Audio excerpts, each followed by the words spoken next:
Assalamualaikum warahmatullahi wabarakatuh. Terima kasih yang sudah menjawab salam saya, semoga masuk surga. Dan yang tidak menjawab salam saya, semoga tidak masuk angin.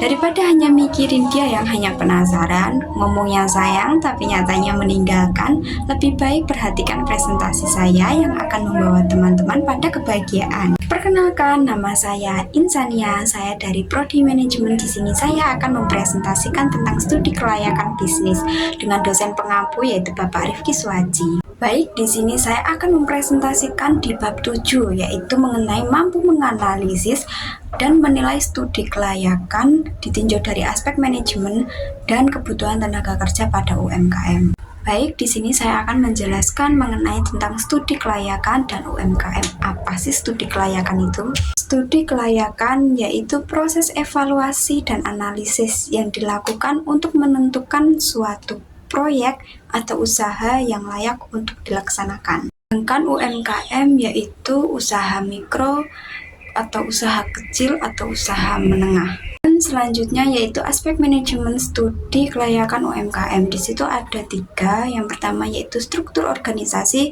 yang kedua yaitu perencanaan, yang ketiga adalah pengendalian. Baik, di sini saya akan menjelaskan struktur organisasi. Di sini saya ada 6 struktur organisasi. Yang pertama yaitu pasti adanya pemimpin. Karena dengan adanya pemimpin ini bisa untuk bertanggung jawab atas keseluruhan UMKM tersebut dan bisa untuk menentukan strategi dan tujuan. Dan yang kedua yaitu manajer operasional, yaitu untuk mengelola kegiatan operasional yang ada pada di UMKM dan untuk mengawasi proses produksi ataupun pengadaan bahan baku ataupun dengan pengiriman produk ya. Dan yang ketiga yaitu manajer keuangan. Pasti kita akan memiliki manajer keuangan yang akan mengelola keuangan UMKM tersebut untuk mengatur penganggaran, untuk mengelola kas dan mengelola utang ya terutama. Dan selanjutnya yang keempat yaitu manajer pemasaran. Kita butuh manajer pemasaran karena untuk mengelola promosi, untuk penjualan, dan untuk pemasaran untuk meningkatkan penjualan kita gitu. Dan yang kelima yaitu manajer SDM pasti yang akan mengelola SDM pada UMKM dan akan mengatur atau merekrutmen atau pelatihan dan mengembangkan karyawan itu sendiri agar lebih berkembang dengan baik. Dan yang terakhir yaitu untuk tim studi kelayakan pastinya ya, yaitu melakukan analisis kelayakan UMKM dan untuk mengidentifikasi potensi keberhasilan atau kegagalan UMKM. Kita karena perlu untuk mengevaluasi agar UMKM berjalan dengan baik. Selanjutnya di situ ada perencanaan ya. Fungsi perencanaan itu sendiri yaitu untuk menentukan tujuan dan strategi UMKM dan mengembangkan rencana bisnis itu sendiri. Dengan kita merencanakan pasti akan mendapatkan hasil yang maksimal. Yang ketiga yaitu pengendalian, yaitu monitoring kinerja, koreksi jika diperlukan, yaitu mengendalikan bagaimana kita untuk melakukan pengendalian di proses untuk kelayakan UMKM itu sendiri ya, agar dapat berjalan dengan baik. Baik, selanjutnya yaitu aspek kebutuhan tenaga kerja. Di sini juga ada 3 ya. Yang pertama kualifikasi dan jumlah dan pelatihan juga. Di sini saya akan menjelaskan tentang kualifikasi, kompetensi yang sesuai tingkat pendidikan relevan. Kalau kita menjelaskan tentang kualifikasi, pasti di suatu perusahaan pasti ada yang namanya kualifikasi ya. Dan di suatu perusahaan itu pasti akan berbeda-beda tentang kualifikasi kerja. Sebuah perusahaan biasanya memiliki kualifikasi tentang pendidikan. Terakhir berpendidikan semisal SMK atau SMA atau pendidikan sarjana juga. Terus di kualifikasi juga ada tentang pengalaman kerja, ataukah orang tersebut sudah memiliki pengalaman kerja sebelumnya. Dan selanjutnya juga ada kemampuan. Orang tersebut memiliki kemampuan apa ini? Kemampuan atau keahliannya dia seperti itu. Dan yang terakhir itu ada fisik dan mental gitu. Selanjutnya yaitu jumlah, cukup untuk operasional, tidak berkelebihan atau kurang, yaitu tergantung perusahaan ya teman-teman ya. Kalau untuk jumlah itu perusahaan bisa menentukan bisa jumlahnya lebih banyak atau lebih sedikit, itu tergantung perusahaannya teman-teman. Selanjutnya yaitu pelatihan, peningkatan keterampilan adaptasi teknologi baru, yaitu kita akan melakukan pelatihan pada karyawan baru agar meningkatkan keterampilan mereka. Mereka itu bisa ada atau ahli di bidang apa, dan adaptasi teknologi baru pastinya ya di zaman sekarang pasti akan lebih maju lagi untuk perkembangan teknologinya. Jadi kita perlu belajar untuk teknologi terbaru agar tidak ketinggalan, begitu teman-teman. Yaitu metode analisis kebutuhan tenaga kerja. Di sini juga ada 3. Yang pertama analisis beban kerja, yang kedua peramalan, yang ketiga survei keterampilan. Yang pertama yaitu analisis beban kerja, menentukan jumlah pekerjaan, perhitungan waktu dan tenaga. Ya pasti jelas ya teman-teman ya, di sini menentukan jumlah pekerjaan.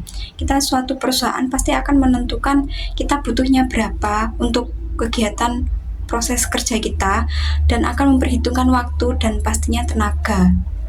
Dan selanjutnya yaitu peramalan, prediksi kebutuhan masa depan atau pertimbangan pertumbuhan bisnis. Kalau untuk peramalan ini kita bisa memprediksi bagaimana 2 tahun ke depan untuk usaha kita. Nah, usaha kita bisa berjalan atau bagaimana agar usaha kita bisa lancar, bagaimana agar usaha kita bisa lebih berkembang lagi. Dan selanjutnya itu survei keterampilan, identifikasi kesenjangan, rencanakan program pelatihan. Pasti ya teman-teman, di sini juga pasti akan mengadakan pelatihan agar karyawannya juga bisa melatihlah keterampilan mereka ada di mana, dan akan menyesuaikan juga dengan perusahaan. Selanjutnya yaitu penilaian studi kelayakan. Pasti di situ ada analisis SWOT yang mengidentifikasi tentang kekuatan, kelemahan, peluang dan ancaman. Tentang kekuatan apa yang ada di perusahaan, tentang kelemahan apa yang ada di perusahaan, pasti kita akan menentukan itu, dan peluang apa yang ada di perusahaan tersebut, dan ancaman apa yang ada di perusahaan tersebut, pasti kita akan melakukan analisis SWOT. Dan yang kedua yaitu ukuran keberhasilan ya, KPI yang terukur, ROI, pangsa pasar, kepuasan pelanggan, yaitu keberhasilan kita di perusahaan ya. Kita dapat kepuasan, dapat pelanggan juga. Intinya itu tentang keberhasilan di perusahaan. Selanjutnya di sini ada studi kasus UMKM batik di Yogyakarta ya. Yogyakarta dikenal kota yang kaya akan budaya dan tradisi. Salah satunya adalah batik. Nah, di situ ada batik Jogja. Pasti lokasinya ada di Yogyakarta ya. Jenis usahanya itu produksi dan penjualan batik. Di situ jumlah karyawannya ada 10, terus omsetnya itu 500 juta per tahun. UMKM batik di Jogja ini juga memiliki analisis SWOT ya, tentang pastinya kekuatan, pastinya kekurangan, pastinya peluang, terus adanya juga ancaman ya. Dan di situ juga ada strategi pengembangan di batik Jogja, yaitu dengan promosinya, meningkatkan promosi yang lebih menarik lagi, dan mengembangkan produk terutama ya. Jadi batik di Jogja ini memiliki potensi yang besar untuk berkembang, namun masih menghadapi beberapa tantangan dengan menganalisis kekuatan, kelemahan, peluang, dan ancaman. UMKM batik dapat mengembangkan strategi pengembangannya efektif untuk meningkatkan kemampuan produksinya, kualitas produk, dan promosi. Dengan demikian UMKM batik dapat meningkatkan omset dan penjualan itu lebih besar lagi teman-teman. Baik, selanjutnya di sini kesimpulan dan rekomendasi. Yang pertama yaitu perbaiki struktur, tingkatkan dan perencanaan. Kita akan memperbaiki struktur ya yang ada di usaha kita ataupun yang ada di perusahaan, untuk memperbaiki struktur agar lebih baik lagi dan akan meningkatkan struktur itu dengan baik. Yang kedua yaitu tenaga kerja. Rekrut sesuai kualifikasi, beri pelatihan berkala. Untuk tenaga kerja ini kita perlu untuk merekrut sesuai kualifikasi yang ada di perusahaan kita. Ya, kalau kita usaha kita di bidang kain, pasti kita akan merekrut yang kemungkinan bisa ahli atau memiliki pengalaman di kain juga, seperti itu, seperti ya kualifikasi pekerjaan sesuai gitu ya. Terus yang itu kan diberikan pelatihan berkala. Nah, kita juga akan memberikan pelatihan setiap bertahap ya, agar karyawan kita bisa dapat melaksanakan kegiatan tersebut dengan baik. Kita akan melakukan pelatihan yang berkala. Selanjutnya yaitu pengembangan adopsi teknologi, perluas jaringan pasar. Benar teman-teman, kita perlu menguasai teknologi karena di zaman sekarang adalah zaman yang modern, yang canggih, yang penuh dengan teknologi. Jadi kita perlu mempelajari teknologi lebih jauh lagi supaya kita tidak ketinggalan. Seperti itu teman-teman. Dan perluas jaringan pasar ya. Kita perlu memperluas jaringan pasar kita ya. Pasar kita juga tidak hanya berbentuk di pasar, tapi pasar kita juga ada di HP ya teman-teman ya. Terutama kayak ada di Shopee, Tokopedia ataupun yang lain-lain, banyak macamnya pasar kita di teknologi ya teman-teman. Sudah selesai presentasi saya di sini. Jika teman-teman ada pertanyaan, bisa memberi pertanyaan kepada saya ya teman-teman. Sekian presentasi dari saya, presentasi yang usai begitu cepat, sama halnya dengan dia yang kisahnya singkat namun kenangannya melekat. Terima kasih. Wassalamualaikum warahmatullahi wabarakatuh.